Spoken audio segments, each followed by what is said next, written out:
အခုအဲ့ဒါဘာချင်းလဲကိုငါလည်းမသိဘူးဒီမှာဒီတိုင်း Facebook မှာတက်လာလို့ပဲနားထောင်နေတာဟောအသိပြီဒီတချင်းလည်းမသိဘဲနဲ့ဘယ်လိုရှားမလဲဆိုတော့ငါမင်းကိုပြပြမယ်ဒီကလားမိတ်ဆွေတို့ဖြစ်ဘူးရမလားတချင်းတစ်ပုတ်ကိုတနေရာကနေဖွင့်လိုက်တယ်ကိုကအဲ့တချင်းကိုအရန်ကြိုက်တယ်တီလုံးသဘောကျတယ်ပေါ့နော်ဒါပေမဲ့အဲ့တချင်းကဘာချင်းမှလည်းမသိဘူးဘယ်လိုရှားမယ်မှလည်းမသိဘူးအရင်တော့ဆိုလို့ရှိရင်တော့ကျွန်တော်ဒီ Facebook မှာပေါ့နော်အဲ့တချင်းလေးကို save ပြီးတော့မှာပေါ့နော်တကယ်ချင်းတွေကို like ဖွင့်ပြလိုက်ပြီးလို့ရှိရင်ဒီတချင်းကဘာတချင်းလဲပေါ့နော်သိတာပေါ့နော်အဲ့လိုမျိုး like မေးရပေါ့နော်သိရလူလည်းရှိတယ်မသိရလူလည်းရှိတယ်ပေါ့နော်ဒီနေ့မှာတော့အဲ့လို like မေးပြမလို့ပဲနဲ့ကိုယ့်ဘာကိုတချင်းတန်ကြားရတယ်ဘယ်လိုရှာလို့ရမလဲဆိုတာကိုကျွန်တော်ပြပြပေးမှာပဲဖြစ်ပါတယ်စိတ်ဝင်စားဆိုလို့ရှိရင်ဗီဒီယိုလေးပြည့်အထိချက်တော့ကြည့်ရှုပေးပါအောင်application လေးရဲ့နာမည်က Shazam လို့ခေါ်ပါတယ်သူက iPhone တွေမှာဆိုလို့ရှိရင်တော့ဒီ iOS ဒီ 14.2 ပေါ့နော်2020လောက်မှာကစာပြီးပါတယ်လို့တော့သိရတယ်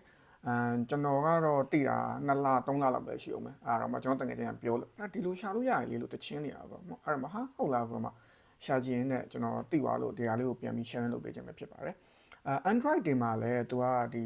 Play Store ကနေပေါ့နော် application ကို download လုပ်ပြီးသုံးလို့ရတယ်လို့တော့သိရတယ်ဒါပေမဲ့ကျွန်တော် Android တွေမှာတော့မသုံးခဲ့ဘူးပေါ့နော်အဲ့လို Android တွေမှာသုံးခဲ့ဘူးလို့အဆင်ပြေတယ်ဆိုလို့ရှိရင်လည်းအောက်မှာ comment မှာချက်လောက်ရေးပေးခဲ့ကြပါအောင်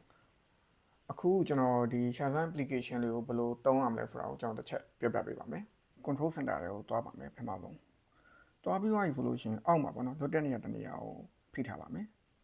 အမှ add a control for တဲ့စာလေးပေါ့နော်အောက်ဆုံးမှာပေါ်လိုက်လို့ရှိရင်အဲ့ဒါလေးနှိပ်ပါမယ်နှိပ်ပြီးသွားပြီဆိုလို့ရှိရင်ဒီအောက်ဆုံးမှာပေါ့နော်ဒီငါရဲ့ကငယ်ချိန်ထားတဲ့ပုံစံလေးပေါ့နော်ဒီ recognize music ဆိုတာလေးကိုချက်နှိပ်ပြီးတော့မှထည့်ပေးပါမယ်အဲ့လိုရှင်တော့ဒီ application လေးထည့်ပြီးပဲဖြစ်ပါတယ်ကဲအခုဆိုရင်တချင်းတစ်ပုတ်ပေါ့နော်ကျွန်တော်ဖွင့်လိုက်မယ်ပေါ့နော် application ကိုဆမ်းဖို့တော့တချင်းဖွင့်လိုက်ပေါ့နော်ဖွင့်ပွားရဲ့ချိန်ကြလို့ရှိရင်ကျွန်တော်တို့ဒီ application ကိုပေါ့နော်ဒီ control center တွေကိုတွားပြီးမှအဲ့ဒါလေး icon online ဒါသူနားထောင်နေပေါ့နော်နှိပ်လိုက်တဲ့ချိန်ကျပေါ်လိုက်ပေါ့နော် statement တချင်းနာမည်